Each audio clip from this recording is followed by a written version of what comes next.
पटवारी का अपहरण हुआ और 4 पटवारियों का अपहरण हुआ। उस अपहरण कांड की मुझे स्टोरी लिखनी थी और स्टोरी की कितनी चालाकी से मैंने लिखा सब कुछ किया।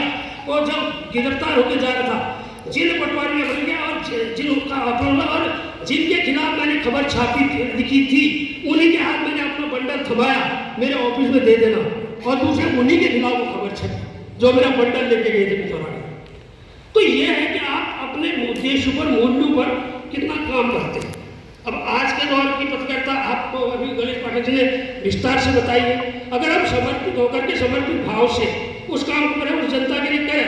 मैं थोड़ा सा आपको समझूंगा कि जंगल के एक टेलर थे रानीखेत में, उन्होंने एक किताब निकाल दी वलकल, और किताब निकाली। किताब में ये लिख दिया कि पाताल भुवनेश्वर गुफा की खोज मैंने की है, और विदेश में टूरिस्ट को लाता था, हरिद्वार में ऋषिकेश से उठा के लाता था, पूरा पैक होता था टूरिस्ट।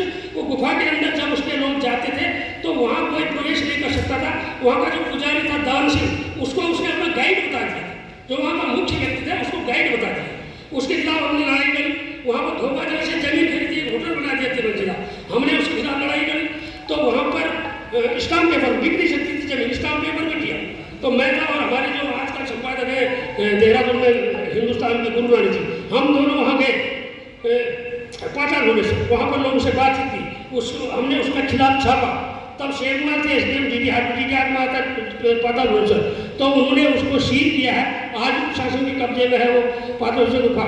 उसके अंदर इतना व्यभिचार होता है, इतने गंदे काम होते थे गुफा के अंदर, वो सब हमने लिख करके उसको बंद कराया। उसके चालक ने उसमें लिखा था वलकर, वलकर मीन्स कवचधारी, कवचधारी अर्थात सेनानायक। और जब ये कहा गया उस गुफा के बारे में कि जब एक सेनानायक इसकी खोज करेगा तभी इस गुफा का पता चलेगा, तभी इसका प्रचार प्रसार होगा। इतना झूठ उसने पूरे विश्व के अंदर फैला दिया। तो उसके खिलाफ हमको संघर्ष करना पड़ा, हमने लिखा। और वहाँ तो हम अकेले थे, हमको धमकियाँ भी मिली। यहाँ तो एक पत्रकार को बड़ा समूह भी, हम एक ब्लॉक में तहसील में क्या पत्रकारिता होती है, 1 या 2 लोग वहाँ पर, वो स्टैंडर्ड टाइप के लोग होते हैं, कोई किसी अखबार से जुड़ा भी नहीं होता है, तो टाइम पास के पत्रकार होते हैं। तो ऐसे दौर में अगर आपके अंदर जज्बा है तो समाज के लिए कुछ करने का है। आज क्या है, हमारी सांस्कृतिक धरोहर, हमारी संस्कृति सब पर हमला हो रहा है, हम उसके लिए जागृत नहीं है।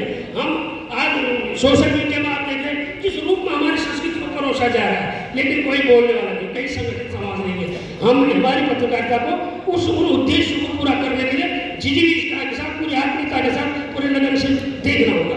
मैं धन्यवाद करता हूँ, बधाई भी देना चाहूँगा पाठक जी को। आपने बेड़े को, इस मंच को यहाँ तक पहुँचाया है, और मुझे लगता है कि आपको परोती पत्रकारों को भी इसमें बड़ी शिद्दत के साथ और भी अभी जोड़ना है, पूरे संगठन को बेहतर बनाना है। और आपने जो मेहनत किया उसके लिए बधाई है, और आपने मुझे समय दिया इसके लिए आभार, और मुझसे कोई त्रुटि हो तो उसके लिए क्षमा। धन्यवाद, नमस्कार।